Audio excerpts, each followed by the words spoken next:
Welcome to Highly Sensitive, Happily Married, the podcast that teaches you to not only have an easier marriage as a sensitive woman, but to have one that feels more amazing by the day. Where you'll hear relatable stories, love advice that works, and coaching on how to have a marriage where feeling upset and disconnected is a thing of the past, and where instead a sense of loving connection and even fun and lightness is the norm. I'm Hannah Brooks, highly sensitive person, love expert, and marriage coach, and I'm so happy to be on this journey with you.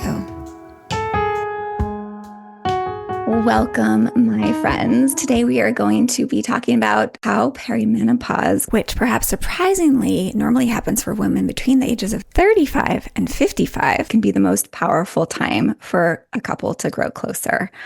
I'm really excited for this conversation we're going to be having with a special guest because for so many, I think perimenopause can be a really challenging time in our relationships. So I think this is going to be fascinating.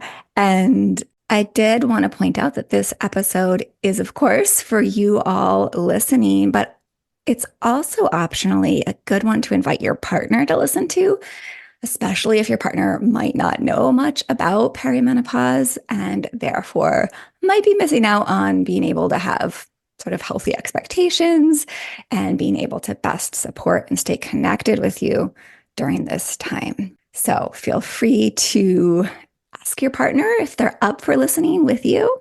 And to help us all understand what we should know about the female cycle, that's going to help with more understanding and more patience and even more intimacy and connection during these perimenopausal years and potentially beyond. I want to introduce to you Bria Gadd. Bria is a functional diagnostic nutrition practitioner, a holistic health coach, and certified personal trainer who specializes in female hormones. Her top wellness podcast, the Period Whisperer podcast, love that title, focuses on helping women with weight release and energy gain in pre and post menopause and finding clarity in hormonal chaos. And Bria's just also really fun to listen to and so warm and passionate. And I just really appreciate that about her so much, as I'm sure you listening will too. So welcome, Bria. I'm so happy to have you here today. Thank you, Hannah. I'm so excited to be here. It's such an honor. I absolutely love how you serve in this world, and I love your podcast. It's very real and helpful, and I appreciate you. And thank you for having me. You're so welcome. I'm curious a little bit to hear a little bit about like your own story with this. Like this is such a specific thing that you help women with. So I'm curious about your perhaps firsthand experience with how hormones can impact a relationship with ourselves, with our partners. And well, I guess I'm just assuming that you have personal experience with that. So tell I do. No, bit. I love that. I think that's, wonderful. I think so I'm 42 now, but, I built my career, in and around having children, really in the fitness and nutrition space, but not around female hormones. I spent 12 years helping like thousands of women, find time for fitness in their life and build, good nutrition and good fitness. And it all felt great and like it was working for me until it didn't. Mm-hmm. And around the age of 37 for me, I started noticing some changes in how I felt, more specifically around, how tired I was, how much energy I had, which meant how much bandwidth and patience I might have, how I actually felt in my body, maybe some digestive issues. I started having more of an irregular period. And the real kicker for me was I stopped sleeping really well. And that was, I think, between that and the shifts in my cycle, my actual sort of, I call it a micro cycle, like your monthly cycle, really that had, sent me off to my healthcare practitioner, which I think is always a good thing to do when you notice any major changes. And she was wonderful. We did all the blood work and she kind of came back and was like, well, Bria, you're the picture of health. And as relieving as it is to not have any of the symptoms that we sometimes Google in the middle of the night when we can't sleep, right? Yes. It was very disheartening. It was like, well, is this just getting older? Is this how I'm going to feel? Because to sort of answer your question more directly, like when you don't feel well, when you don't feel great, when you don't feel like you used to, or you feel like you should feel better, and these, not being able to sleep impacts your energy, impacts your brain fog, when you're Yeah. uncomfortable in your body because of how it's feeling, like that absolutely impacts your relationship, and it impacts mine. And Yeah. my ability to, again, to have patience and bandwidth and hold space, my ability to take care of my own emotions, Hmm. and even to be there for your children if you have children, and to show up in your career and the confidence that comes around it. So I think it impacts in so many ways. And it certainly was the truth for me. And so that was the time of really shifting, where I kind of dove into really understanding this time in life. I didn't even know what perimenopause was at the time. So learning a lot about those, female hormones, understanding it and being educated around it, not only helped me come back and feel better and more energized and more able to handle my own emotions and my side of the court, as I love you say, but also then be able to show up more wholly in my relationship.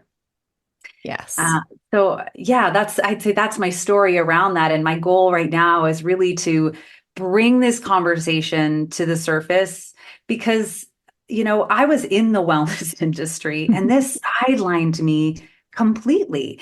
And I Yeah. think because I was in the wellness industry, I had the opportunity to go deeper and learn more. But for women who that's not their career, it becomes much more challenging to understand, or take time to understand these things. So, my real focus is like, let's make this part of the conversation. Let's spread this information out there so it doesn't feel like such a hopeless or stuck or frustrating time.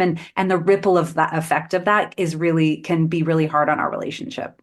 Oh, yeah. I think that is so powerful, like your mission here, because it's true. Like when I talk to a fair amount of my clients, I mean, I have clients sort of across a broad age spectrum. So not everyone is within these perimenopausal years, but many of them are. And oftentimes when they're, struggling with some of these things you've talked about, some of these common perimenopausal symptoms, there often is just this sense of like, I can't do anything about it, or my doctor doesn't know what to do. I guess I just Right. have to live with it. And Right. that really can be so discouraging. And what's fascinating, like I've had conversations with my, some of my own friends are like, yeah, well, I guess I just have to go on an antidepressant or, which I have no judgment. I think that can be really helpful. But, Absolutely. but it's like their doctors don't really know what else to do for them. Like, well, you'll just have to deal, right? And so I think Yeah. it's so amazing to know that there is someone like you who actually knows a lot about it and can give a lot of great guidance. Oh, thank you. Yeah, I appreciate that. And I mean, obviously, I'm with you on, like, I think Western medicine absolutely serves a purpose and has a place, and people should never suffer. Hmm. And we're just, to give some understanding as to why that's the story we know, which is, oh, you're just getting older, or this just is what it is, and there's nothing you can do, is really, the fact that women weren't required to be a part of medical or wellness research studies until the mid 1990s, which, if you think about the length of a lot of, like, to really understand the impact of certain medicines or certain practices or certain, we need a long runway. So Yeah.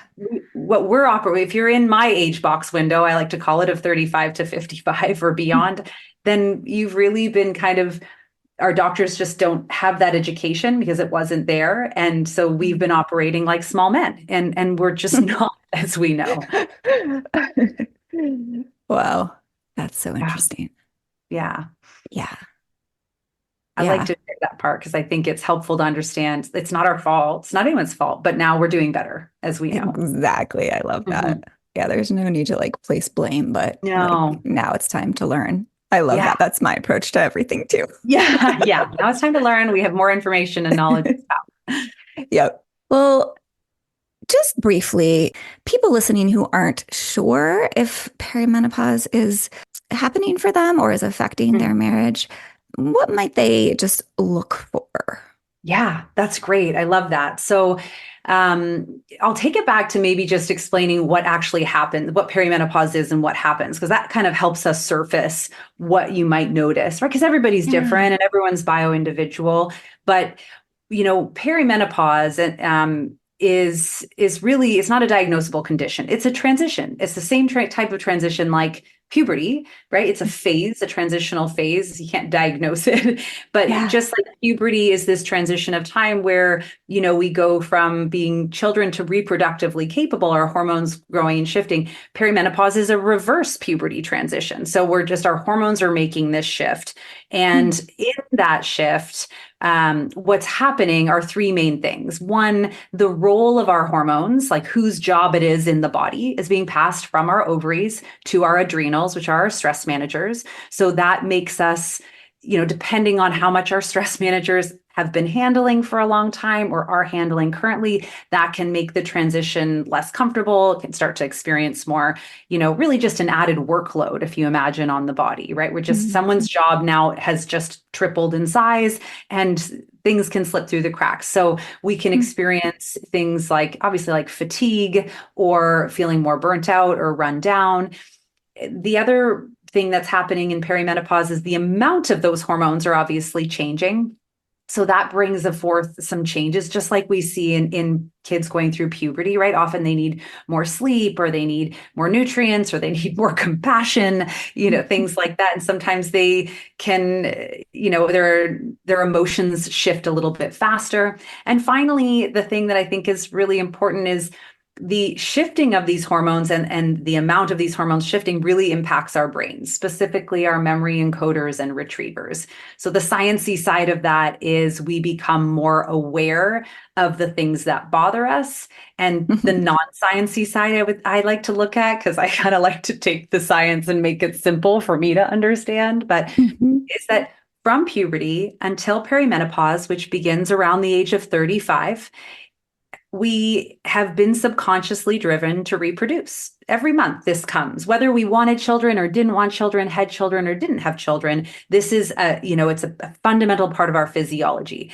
And now that's going away. So we now have more bandwidth in our brain to be aware of the things that maybe we swept under the rug most days, maybe past traumas that we haven't processed or dealt with. Mm.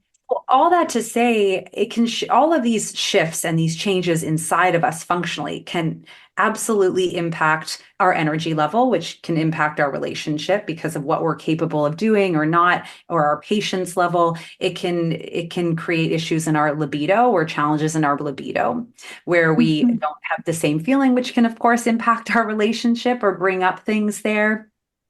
And it can bring to the surface things that, again, where once it wasn't a big deal when someone left something in the sink, now it's driving you nuts. So, there's, that's try to simplify it there for you, but we can see it show up in so many ways where our capacity to handle things, our greater workload on the body means that we have less energy. We are experiencing some shifts in the hormones, and we're just more aware of things that maybe we should have addressed and dealt with long ago, but didn't have the space for yet.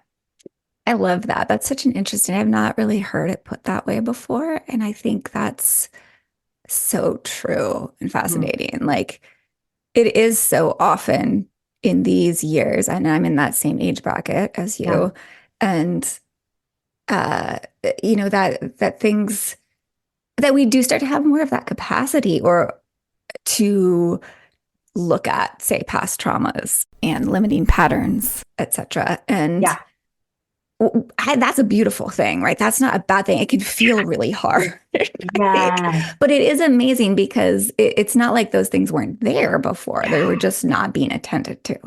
Right. Yeah, absolutely. And I think this is why I think, the story I think we're used to hearing is like, oh, this is just how it is. It's getting older. You're going to be cranky. You're going to be hot. Whatever all of these things are. But I think, the shift in the lens of that like you were just saying, I really wanted to bring out to the world is I think perimenopause, it doesn't happen to you, it happens for you to finally Yes. pay attention to these things now that we have the mental space or the mental clarity from changing of hormones to have that so that we can live the next half of our life as the best half of our life. Mm. I love that so much. It's such a, uh, I believe that's just so true. And it's such a more wonderful way to look at it, right? Instead Yeah. of like, oh God, I'm falling apart. My life is over. Right. Like, I think that's sometimes what we Right. can feel, right? And Right. instead it's like, no, like this is a beautiful opportunity and Yeah. gift even. Hmm. And it's so similar to what I talk about with high sensitivity, right? Is like Yeah. it can also feel like a burden or just such a hard thing that we just have to deal with forever. But Yeah. actually, no, in the same way, it's such a beautiful gift. But it's not like with perimenopause and with high sensitivity, it's not like we just like, oh yeah, the gift has just been bestowed upon us. Tell me where I'm wrong. Right. Like Right. there's some engagement and some work there that we might Yeah. have to do for ourselves to Yeah. make it a wonderful gift. Absolutely. It's like learning how to use your unique power for good and not evil. Let's use Yes, it yes. in a world where that maybe hasn't recognized that this is happening yet. And I think we see that with highly sensitive people is, yeah, it's not a curse. Like it has its own beautiful blessings and amazing qualities. And the world is still learning to accommodate and understand that's a real thing. Totally, which means we are learning that too ourselves, Yes. right? Yeah. Right. Yeah. So this brings us to like my favorite part of this conversation, which is how is it that perimenopause can be the most powerful time for a couple to grow closer? Yeah, I love this question. And I think that really comes down to the fact that because the body and our body and our brain in perimenopause really is demanding us to pay attention to the things that aren't serving us. I think that it's our opportunity to know ourselves better. And Mhm. I mentioned it briefly earlier, but one of the examples I've heard you give on your podcast and your posts that I just love is you being responsible for your side of the court. Mhm. And I think that taking the time in perimenopause, like recognizing we now have this mental bandwidth to look at what's real and true for us, we can do this work and look at our court and really like make sure the maintenance is there, make sure we have really taken care of it, really take a good look at it without the glasses of our hormones kind of on, because in essence, in our mini cycle every month or 28-day cycle, when we're in our high reproductive years, estrogen kind of comes on for the first half of our cycle, and it's like putting on rose colored glasses. And Yes. so we miss things. And again, the point is so that the world can go around and we can create life. And obviously there's value. But now that those rose colored glasses aren't going to be coming on anymore, now we can really get into the nitty gritty of moving through past things that have bothered us, of addressing our own emotions and being responsible for those. And that in turn brings us closer, right? The more we know ourselves, I think the more we can connect more deeply with our partners. 100%. Yeah. 100%. Yes. So I'm hearing in part, it's like this time is kind of like a call to Yes. be able to turn back towards our, I want to say, inner life and be able to support ourselves. And that means like physiologically as well as emotionally. Yes, And like absolutely. there can be a lot of different ways to, or like routes to go in order to support that ourselves, right? Of Um, course. but certainly as we do that, we are way better able to connect and even advocate for what we're realizing and learning that we want more of in our Yeah. relationship. And I do think I want to make sure, like, I think it's also such an amazing time to, like, I think one of the things that I talk about a lot on the podcast is there can be a tendency the way we're socialized, maybe just the way we are, like kind of come into this world as well, like to want to turn towards our significant other and be like, hey, your job is to make me happy.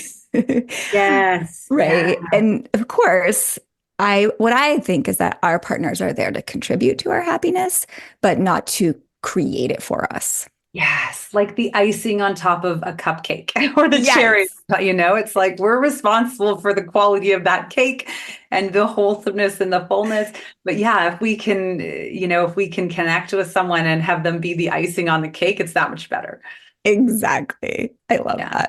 that. I was just writing an article actually that had that same metaphor in it, so I love Oh, it. really? Oh, Yes. that's amazing. We're on the same wavelength. Yeah, Yep. that's amazing. So yeah, I So think in relationships, it is, and obviously, in a hetero relationship, if we're talking about men, like they have their own hormonal shifts happening. So fun. take each of us, taking time and honoring and respecting this part instead of looking at it like a curse, but really paying attention to it and honoring it allows us both to do that and come to the table more closely together. Mm. Mm. Yeah, that's so true. And in a non-hetero relationship, I'm just thinking how beautiful that must be too. Right. Yeah, Yeah. yeah, yeah. It has its own things, like there's probably a little bit more crossover of the understanding, but everybody is Right. different. So, um, yeah. So, but it does either way in a relationship when we both Yeah. know most often in a relationship, we're going through these shifts around the same time, Mm, men, women, whoever. And, and I think when you give yourself permission to do that, you can often give your partner permission to take care of their self that way too. mm. Yeah, totally. Mhm. So I'm kind of on that note. Like, it does seem like there's a lot women and their partners should know about the female cycle. That will help Yeah. with more understanding, more of all the good stuff, right? Yeah. So, is there anything that stands out to you that beyond what you've shared already that you think women need to know about themselves and or what partners need to know about women going through this time in their lives? Yeah, that's great. I think, there's a couple main things. I think one, recognizing that perimenopause is as significant as puberty or pregnancy. Sometimes it's easier for us to remember pregnancy. I mean, I don't really remember so much of how I felt in my body during Right. puberty, but we recognize in pregnancy, especially in like a first trimester, really we recognize that it's a greater workload on the female body. We recognize she needs more sleep. We recognize, Mhm. that she needs, the right nutrients and more, compassion. And so I think being able to see it through that lens helps us first understand, okay, a big thing is going on here and it won't last forever, but it is a transition time. So, for ourselves, it's helpful to have that compassion and also consider how should I be treating myself during this time in likely in a way that's not dissimilar to how a pregnant woman would be treating herself. And Mm. a partner can certainly have that lens as well and support that. The other part is if you are, because for the first decade of perimenopause, for most women, we still have a regular microcycle. So our microcycle is going to be, our 28-day cycle that, culminates in having a period. And our hormones shift significantly in there. And I think we're also really undereducated around this. But when we understand that, for the first week or so after our period, we're in a phase where our hormones, our estrogen specifically, is rising. So we actually have more capacity, have more energy. And then as that shifts after ovulation, heading into what we call our luteal phase, we have less energy and higher levels of cortisol and our metabolism really rises because the body is either preparing to house a human or to slough off and begin again. So half of our month, we do have a greater capacity to handle things and half we don't. And I think when we start to understand that as women, we can accommodate that for a little bit in saying, Yes. I can handle a little bit more of these couple weeks. And whereas, and so if you're in a hetero marriage, then you have a partner who has a more consistent hormone rhythm all Mm. month long. So maybe that's how we divide some of our shared obligations in a marriage or in a partnership is understanding that everybody's a little different. The same way we would in a career. If you knew your partner or your spouse was having a busy season in their career, you might try to pick up the slack a little bit more. You'd have that conversation conversation. So I think understanding those two key pieces can really create a lot of peace and Mm, productivity even, and also connection when everyone's feeling supported and equal that oh, way. Um, yes, I love that. yeah. So Yes. so I think just having real conversations about this stuff, like really, and that obviously starts with a woman understanding herself, knowing herself, tuning into that. Like, when is your cycle?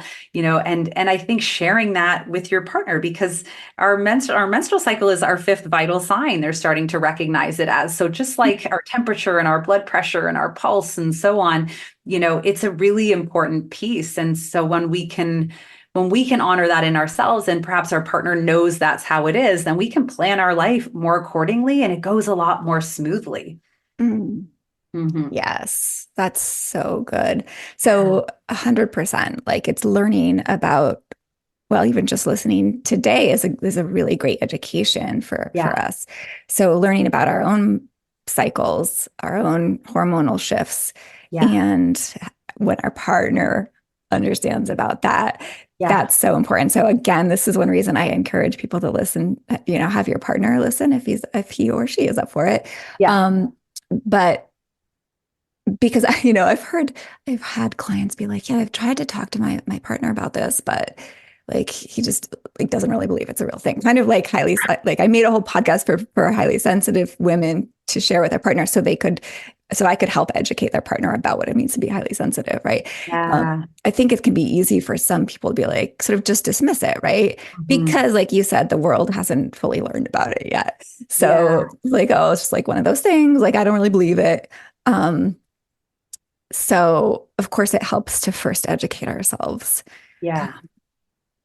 Um, Yeah. and yeah, and of course, sharing the information is really powerful too. And one thing I wanted to add about what you said about the cycles, the first half of the cycle versus the second half of the cycle. Mhm. I love that idea of planning around it, like, in terms of taking on workloads or whatever it is. And it's also such a beautiful thing to, I don't know, what I've found for myself has been in that first half of the month is such a beautiful time to lean more into the connection Yes. because we are feeling like that's easier because it is more what we're leaning towards or geared towards emotionally in Yeah. that time frame. And then not putting sort of pressure expectation on myself around connecting with the second half of the month in the same Absolutely. deep way. I love that. I think, and that obviously that goes for all facets of our connection with our partner, but, in an intimate facet of our connection, which is a big part of a relationship or can cause, closeness or lack of closeness, understanding that there is a half of our cycle where we are, more open and excitable and ready, like that can be a better time to plan date nights, to plan those sorts of, experiences together. And in the second half, maybe some of the date night is a little bit more inclined around like massaging each other and Yes, just like showing up in those other intimate ways to see where things go. So I think there's totally. more power than just like who does what, and also am I getting enough sleep, but on that connection, that intimate connection, which is really really important for most people. It allows understanding and compassion and choosing the right activity for the moment. Mhm. Yeah, I love that so much. I'm also sort of realizing as we're having this conversation that one of the things that I gravitate towards in that second half is more of that sort of internal, right? It's a little more introverted time for me. Yes. Yeah. And what a beautiful time. Like I find I have more access to deeper, maybe more hard and more slightly more uncomfortable emotions. But Yeah. oftentimes it feels like a time to really connect on a deeper level to myself Yes. and Yes. kind of do some more of that. Yeah, I want to say dive into more self growth, which is such a huge word, like idea. But yeah, that again, that more inner work versus the Yeah. outer work.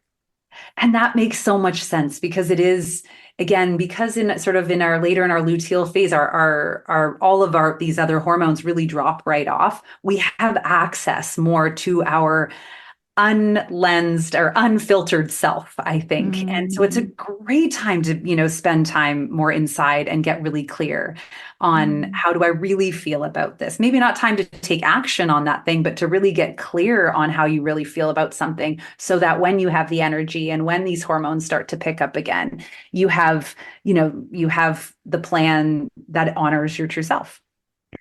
So beautiful. Okay, so something's coming up, which is I'm like having this memory of it could be on the podcast where I talked with Christine McCarroll about PMS, which is episode 107 and is a great companion episode to this one.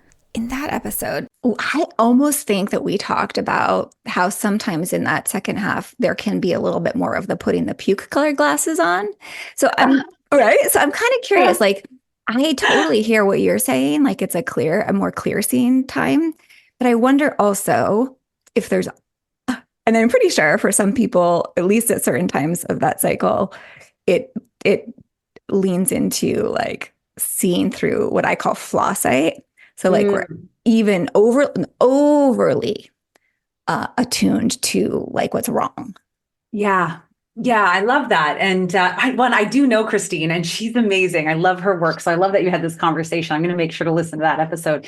Um, I think that, I love that you brought this up because we haven't really addressed the fact that, you know, because we are overall more sensitive in this time, Mhm. we are more susceptible to hormone imbalances. And Yes. PMS shows up very similarly to symptoms of perimenopause when there's an imbalance, right? We can experience like bloating, digestive issues. We can experience a lot of fatigue, a lot, lack of patience, those sorts of things. Yeah. And the truth is, yes, the hormones are shifting. So yes, we maybe could be more aware, and maybe we are putting on, what did you call them? The what kind of Puke glasses? colored glasses. Puke color glasses, right? You should call them. And I think that because what we know is in our luteal and our menstrual phase, our metabolism's picking up so much that we're burning an extra 250 to 350 calories per day. So that is a greater energy demand. If we're not meeting that energy demand with the right supply, like we're not accommodating by either sleeping more or eating more or like filling our soul a little bit more, then it's natural for us to feel edgier, crankier, and having those puke glasses on, I think, because Mm. we're not meeting the energy demands of our body. And we might be able to hang for a few days, but for our luteal phase and into our menstrual phase is half of the month.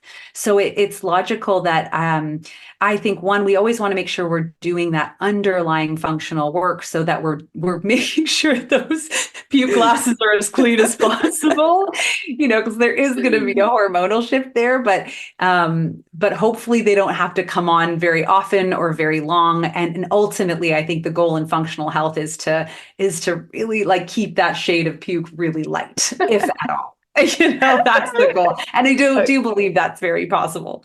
Okay, so this makes so much sense. Thank you so Okay. much for explaining that. Like, I get it now. So, Yeah. yes. And this is part of why it's so important to support ourselves in various ways, right? Yeah. Yes, Yeah. Like yes. these symptoms that come up or that probably make us feel like we have those glasses on, those are whispers from our body to pay attention, to do something. It's like, I'm missing something. I'm needing something. If Yeah. we have cravings because we are either not eating enough, not sleeping enough, or like, we're missing some like either connection or intimacy. Like that's where cravings always come from. So we often need to take that time to like look back and be like, oh, what am I missing in here? And as you honor each phase of your cycle, that gets easier and the whole thing runs more smoothly. But we want to make sure we look at these things as they come up as messages from our body that something is awry. Mm, totally. Mhm. Totally. Instead of just like, I'm kind of giggling, right? But like, my husband's so annoying. Right, I think right. that's Wow. oftentimes was like that time of the month. It's like, oh, he's just annoying, right? Oh, But everything. Yeah. actually, it's not so much that that's what's happening. We might feel that way, but really, Yeah. that's kind of like a message from our body that we are missing something here. Whether that's Yeah. nutrition, like actual the right food for our bodies, right? Or Yeah. sleep, or some sort of soul food, right? Exactly. And maybe a more productive thought is like, why am I so annoyed by my husband right now? Yes. Why? And because we all know, we've all been there where you're like, everyone's annoying me. I'm annoyed with me. And that's when you know what's the common denominator here. Right? Totally, totally. It reminds me of the saying. I think I originally heard it as okay, let's see, I'm gonna botch it as usual, but um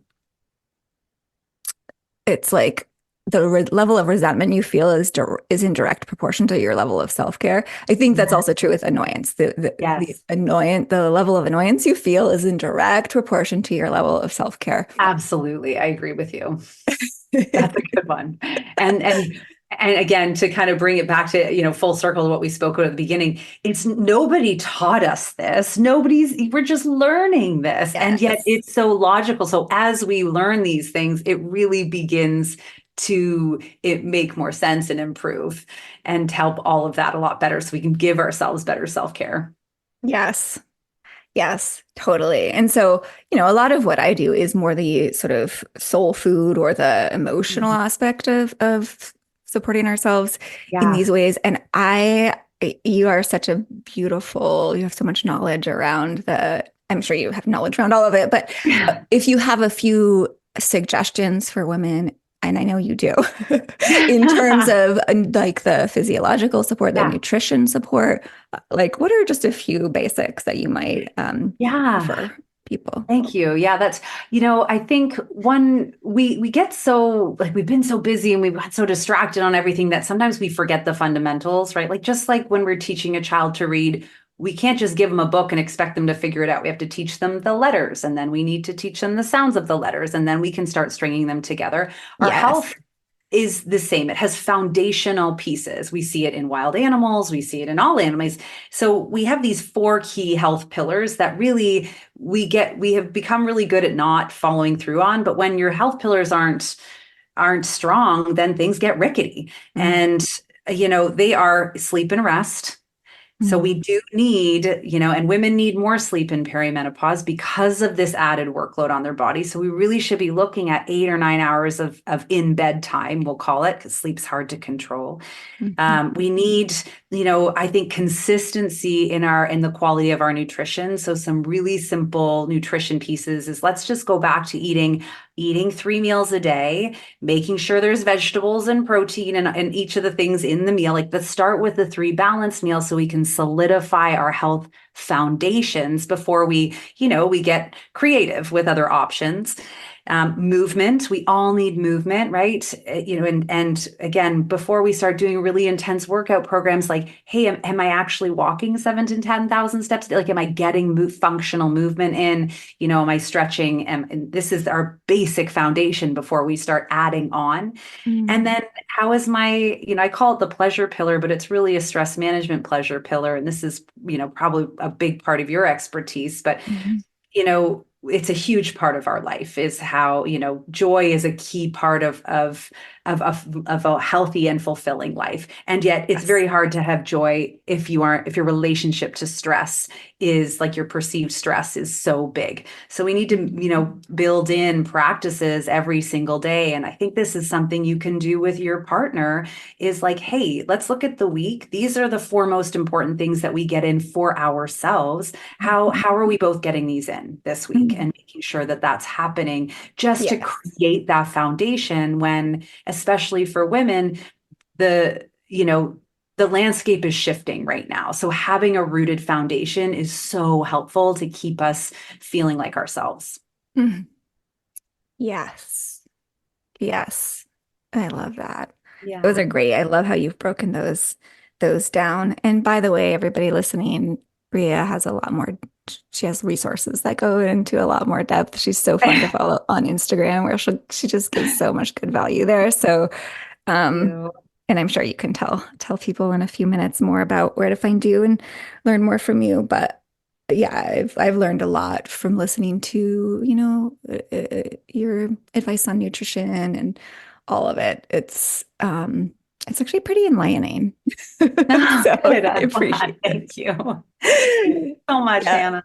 Yeah. And I'm curious, like one of the things that actually from some of the things I've heard you talk about, there's these four pillars, and then you said it's the basics, right? Like Hmm. once people kind of have some of those basics kind of in place, is there like for each person further to go to get to this place where like we are feeling not all whacked out the second half Yeah. of the month? And can kind of move through perimenopause in a way that allows us to tap into the gift of it, right? And actually, I don't even know Yes. how you want to put that, but like make the second half of our lives even better. Yeah, yeah. In Chinese medicine, they call perimenopause and menopause your second spring. Like Mm. it is, and it's such a beautiful term. And I think what you're asking here is, so obviously, the things you choose to begin to do are going to depend a lot on where you're at. So sometimes, may have women listening to the podcast who are really struggling, whether it feels like their PMS has just taken over the entire month, and that's Yeah. a really good indicator. Like if we're not able to sleep through the night most nights, if we're not able to have energy, through the day fairly consistently, if we're not going to the bathroom regularly, then, or if our periods are becoming irregular or heavy, things like that, those are really quick indicators that, oh, I'm dealing with Mm. a hormone imbalance. And so the Mm. path back, they have to start in a place where I call eliminate inflammation. So we need to take a very healing focused month or 4 to 6 weeks where we Mm. heal. It's like taking a step back to take 3 steps forward so that we can get to that part where this becomes our second spring. So we do need to go through that healing process.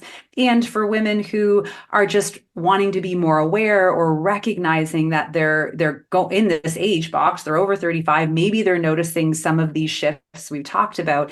Then it's a different, they can start in a little bit different along the path where it's like, let's just make sure my foundations are solid. I can add on these foundations. I can, do better or, add levels to each of these health pillars so that I'm really thriving in my cycle, in my life, in my energy, in my connection. Did Mm. that answer that for you? Yes, Okay, yes, it good. did. It clarified that. Yeah, Yeah. totally. Thank you. We have different starting points. Yeah. Yeah. Mhm. And it's about listening to like our own unique systems and Yes. going from there. Yeah, Yeah. and getting the support if you need it, right? If you're Yes. lost and confused or you need just a little guidance, then that's when we know it's time for support.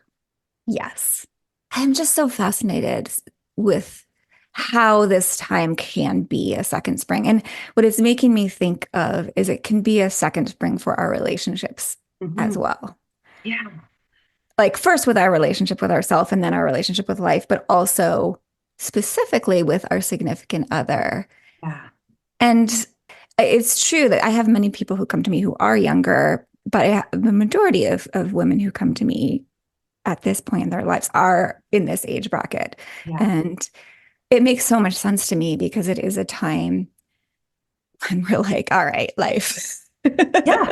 right? Like it's time to do this. Like, and to learn how to be able to be in connection, the best connection possible Yeah. with the person that you've chosen to be with, Hmm. or to find out if actually this is no longer what I want for the rest of my days.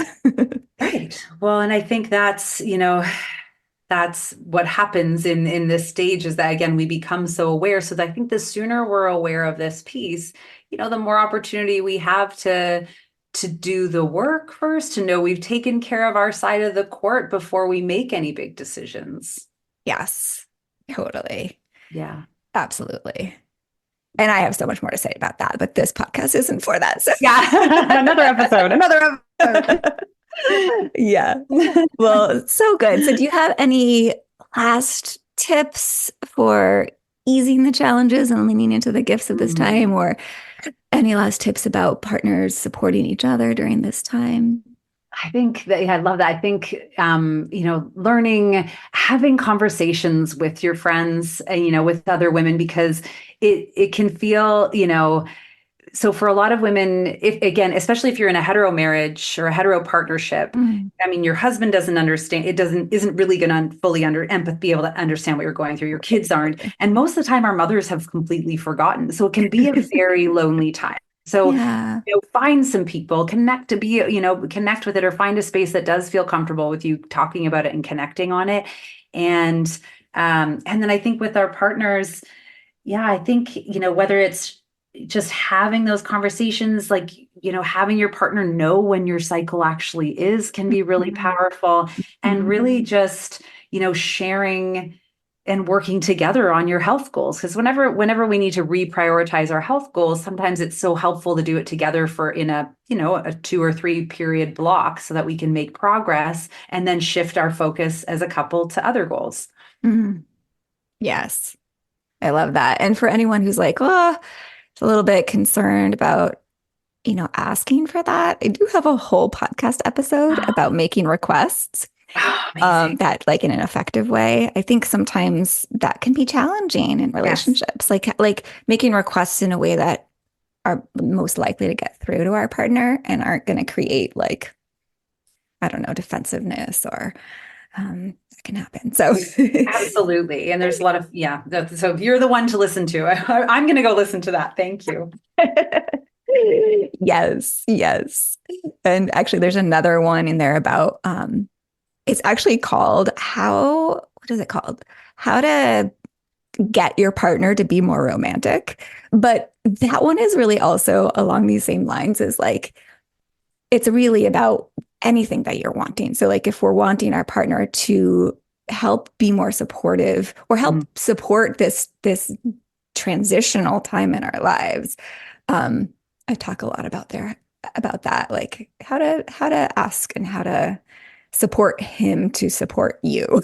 Yes, I love that. And I also love what you said about talking with friends. That's one of my favorite things. Like we find ourselves laughing a lot about this time. Laughing in a good way, not like ourselves way. Thank you, Hannah. Thank you so much for having me on today. I really appreciated this conversation. Thank you, Bria. Yeah, this has been so great. So I know that people are going to want to learn more. So tell us where people can find more about this and more about you. Yeah, thank you so much. So I have a podcast as well, as you mentioned. Thank you so much, called the Period Whisperer Podcast. You can find it wherever you get your podcasts. You can come hang out with me over on Instagram at Bria_period_whisperer. And I do have a great quiz that's, kicks off, sort of says, is it my hormones? It kind of helps you understand which path you might be on. So I'll make sure to send that over to you, and it provides some good strategies and real things for a place to start if it's something you want to be working on. Yeah, so fun. We'll put those links in the show notes also so people can find you easily. Awesome. Thank you. Yes, thank you so much, Bria. It was so wonderful to have you on today. Thank you for having me. And to all of you listening, be oh so well.